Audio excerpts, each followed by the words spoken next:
Back Off Mary Poppins is the first episode of the second season of Two and a Half Men, and as always, there will be spoilers as I go through various aspects of the episode. And I really enjoyed this. It's a really strong opening for the second season, and it starts off with Jake, Charlie, and Alan watching television, and Jake and Charlie have made a bet. Jake ends up giving Charlie his allowance, but all's well that ends well, as ultimately Charlie loses a bet to Jake and he gets money. It's a nice enough way to start things off.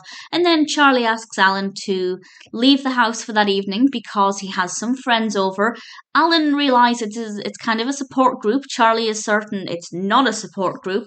And then when Alan goes to drop Jake off, he realizes that Judith is having his friends over to dinner at his house. And it seems like everybody has these gatherings except poor Alan. Back at Charlie's house, we have the support group, and the support group consists of Sean Penn, Elvis Costello, Harry Dean Stanton, and Bobby Cooper as Charlie's bookie. And there's this great moment. It's so well written. It's very brief, but when Alan comes into the house very briefly to get something, I can't remember what it is, but he comes to get something and he sees the support group. And just the exchange there between Alan and Charlie, I thought was very well done. And when Alan leaves, the support group gives Charlie some really good advice. I really love this support group. I just thought those scenes were so brilliant. And one of the bits of advice is that sharing is a two-way street. And they also acknowledge that this is a support group, which I thought was definitely worth doing, pointing out that Charlie is the only one who doesn't see the group for what it is. Meanwhile, Alan is in his car in the garage with Rose, and Rose is giving him a pep talk. And I loved Rose in this. I thought she had some really great lines. And then Charlie phones him, invites him in, and Rose honking the horn I thought was brilliant. And then Alan joins the support group, and it's a bit of a roller coaster after this point because, as Charlie expected, once Alan starts to be like Alan, the support group reject him.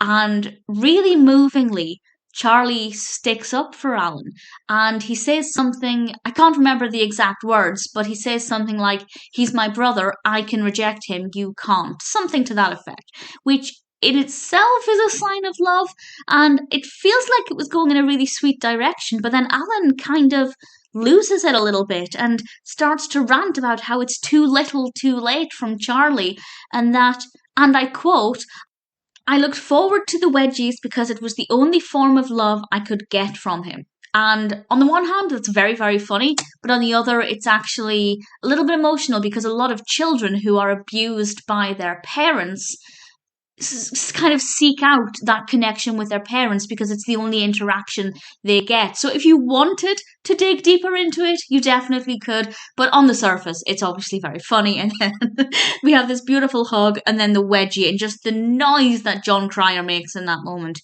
is brilliant. And then he makes another amazing noise that genuinely made me laugh out loud. I couldn't remember this episode very well, as I've mentioned before. I used to binge watch the show around 2010, 2011. My memory of specifics is not that great, which I love because it means I don't see the jokes coming or I don't see the funny moments coming. And the bit where Alan's tied to the lamppost, it's quite funny. But when he says guys, just the voice is just amazing. John Cryer was absolutely fantastic, as is always the case, and it just made me laugh so much. So it's a very funny episode, but very moving and very thought-provoking in certain ways as well. And also having this support group, I don't think I mentioned this, these older guys, I guess their age has nothing to do with it, but they are all older guys, mostly older guys, talking about their feelings and their emotions. It's kind of saying that that's an okay thing to do. Particularly having some really famous names doing that is hopefully going to encourage anybody watching it to do the same, because there is this ridiculous stereotype that men don't share their feelings, and it's ludicrous. But by having these guys doing it with some notable names, it's kind of saying, actually, this is all right. If you want to get the guys together and have a whinge about life and pour your heart out, that's absolutely fine. So it's doing a really great thing there as well. And all things considered, Back Off Mary Poppins is a really brilliant episode and a fantastic start to the second season.